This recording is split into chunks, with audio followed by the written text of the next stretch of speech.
اور جب موسیٰ نے اپنی قوم کے لیے ہم سے پانی مانگا تو ہم نے کہا کہ اپنی لاٹھی پتھر پر مارو۔ انہوں نے لاٹھی ماری تو اس میں سے 12 چشمے پھوٹ نکلے، اور تمام لوگوں نے اپنا اپنا گھاٹ معلوم کر کے پانی پی لیا۔ ہم نے حکم دیا کہ اللہ کی عطا فرمائی ہوئی روزی کھاؤ اور پیو،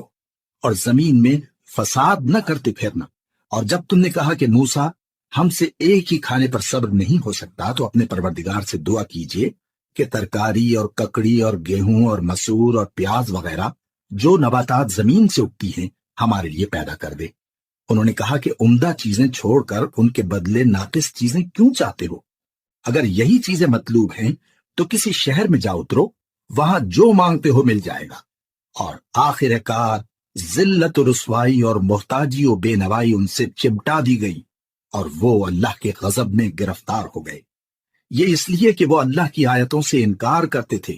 اور اس کے نبیوں کو ناحق قتل کر دیتے تھے، یعنی اس لیے کہ نافرمانی کیے جاتے اور حد سے بڑھے جاتے تھے۔ جو لوگ مسلمان ہیں یا یہودی یا عیسائی یا ستارہ پرست،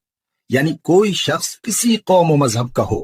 جو اللہ اور روز قیامت پر ایمان لائے گا اور عمل نیک کرے گا، تو ایسے لوگوں کو ان کے اعمال کا صلہ اللہ کے ہاں ملے گا، اور قیامت کے دن ان کو نہ کسی طرح کا خوف ہوگا اور نہ وہ غمناک ہوں گے۔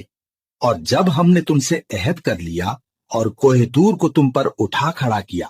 اور حکم دیا کہ جو کتاب ہم نے تم کو دی ہے اس کو زور سے پکڑے رہو، اور جو اس میں لکھا ہے اسے یاد رکھو تاکہ عذاب سے محفوظ رہو، پھر تم اس کے بعد عہد سے پھر گئے، سو اگر تم پر اللہ کا فضل اور اس کی مہربانی نہ ہوتی تو تم خسارے میں پڑ گئے ہوتے۔ اور تم ان لوگوں کو خوب جانتے ہو جو تم میں سے ہفتے کے دن مچھلی کا شکار کرنے میں حد سے تجاوز کر گئے تھے، تو ہم نے ان سے کہا کہ ذلیل و خوار بندر ہو جاؤ۔